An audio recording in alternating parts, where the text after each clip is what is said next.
রবীন্দ্রনাথ ঠাকুরের গীতাঞ্জলির প্রত্যেকটি কবিতার মধ্য দিয়ে ঈশ্বর অনুসন্ধানের ভিন্ন ভিন্ন দৃষ্টিকোণ আমরা খুঁজে পাই। তার এই শ্রেষ্ঠ কীর্তি গীতাঞ্জলির 10 নম্বর কবিতাটিতে আমরা যেন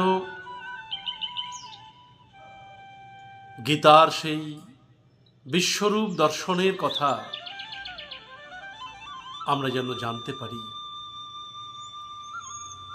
আমরা দেখতে পাই ঈশ্বর কত মহান, ঈশ্বর কত বিপুল কলেবর ধারণ করেন। তাই তিনি বলছেন, তোমার সোনার থালায় সাজাবো আজ দুঃখের অশ্রুধার। জননী গো, গাঁথব তোমার গলার মুক্তাহার।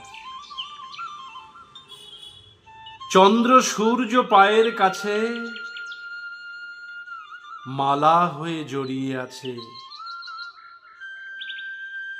তোমার বুকে শোভা পাবে আমার দুঃখের অলঙ্কার। ধনধান্য তোমারই ধন, কি করবে তা কও। দিতে চাও তো দিও আমায়, নিতে চাও তো লও। দুঃখ আমার ঘরের জিনিস, খাঁটি রতন তুই তো চিনিস। তোর প্রসাদ দিয়ে তারে কিনিস, এ মোর অহংকার।